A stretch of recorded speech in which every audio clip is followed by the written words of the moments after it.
In today's video, I'm going to teach you how to post a rental on Facebook Marketplace. We'll walk through each tap in the Facebook app, and I'll share practical tips so your listing looks professional, accurate, and appealing to renters. Start by opening the Facebook app on your phone. Make sure you're signed in and your app is up to date for the smoothest experience.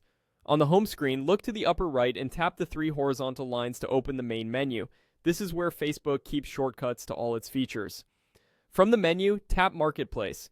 You should see the storefront icon and a dedicated Marketplace screen. Once you're in Marketplace, find and tap the Selling tab. This switches your view from browsing to creating and managing your own listings. Next, tap Create Listing. You'll see different categories. Choose Housing for Rent so your post appears in the correct section and shows the right fields for property details. Picking the right category helps renters filter and find your place quickly. Now tap Add Photo.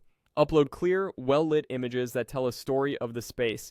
Include the exterior, living room, kitchen, bathrooms, and bedrooms, plus any standout features like a patio or in-unit laundry.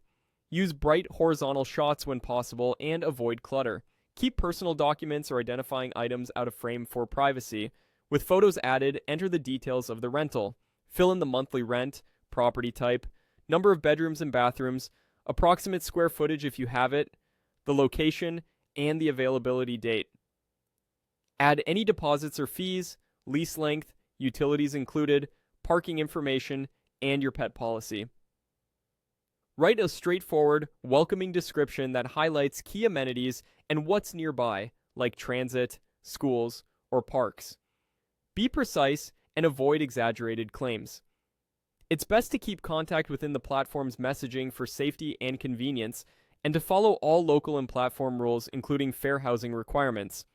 Double-check spelling, pricing, and that your location is correct so your listing appears to the right audience. When everything looks good, tap Publish. Before you do, quickly review your photo order, confirm the price, and scan for typos. After publishing, your listing goes live and you can edit or pause it anytime from the selling section. Turn on notifications so you don't miss messages. Reply promptly with clear next steps, and keep appointment details in the chat for easy reference. If you receive a lot of inquiries, consider saving a short, polite response that covers availability and basic criteria to save time. That's it. You've posted your rental on Facebook Marketplace.